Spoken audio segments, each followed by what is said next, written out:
today is a wonderful story about Abraham.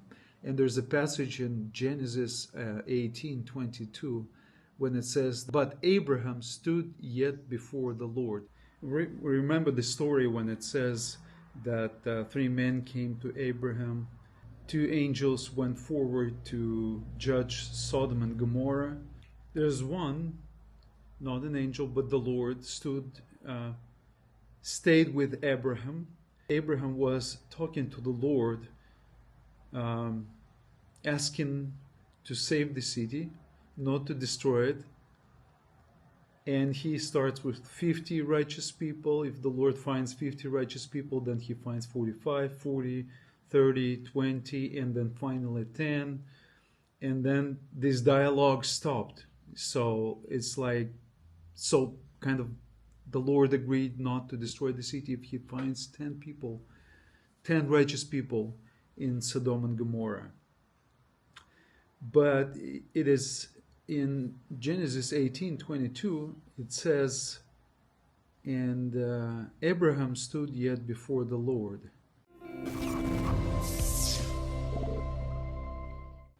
Why is this phrase is actually found there? And you know, early scribes, as they were discussing the book of Genesis, and it's called in one of the Midrashim.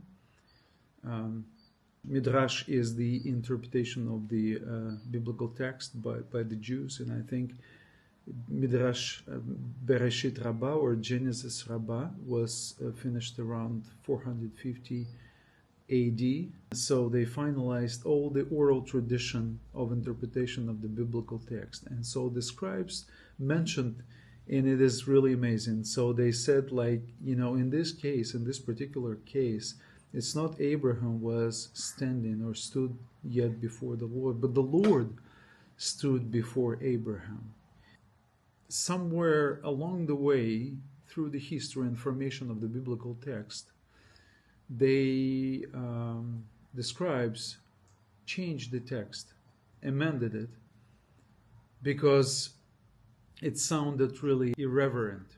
We may see that there are two layers of the biblical text. First of all, the text was written in consonant letters, and it evolved, and you know, this text was fixed around 90 AD, and as some say, in Yavne, after the Chorban Habayit, after the destruction of the Jerusalem temple by the Romans in the 70 AD, and around 90 in Yavne, not far from Jerusalem, the rabbis got together and they kind of closed the Old Testament text. Anyways, so there are different variations of biblical text, and there's evidence in Qumran scrolls that were found in 1948 and in the Judean desert.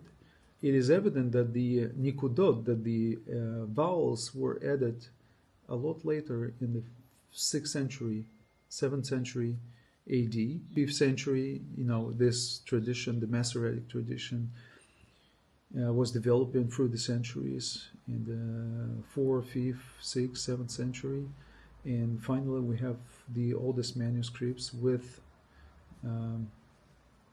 the Nikud, with the vowels around 9th century AD. And so we see that some of the sayings, the way we read the Old Testament, is not the same as the text that we find in the consonant letters. So it's like the oral tradition and the written tradition. So the oral tradition, the tradition of the reading of the biblical text, is different sometimes from the written consonant letters. And we know for sure that the consonant letters reflect the ancient tradition. The oral tradition might have evolved.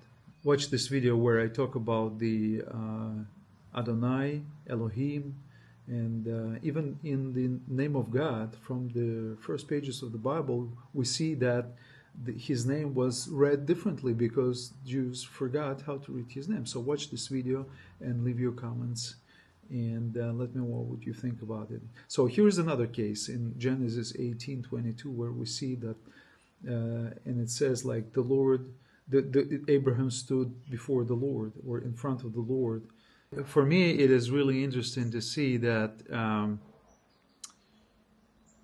the first thought, the first interpretation that comes to my mind why the Lord stood before Abraham is that he waited and wanted him to intercede for more people.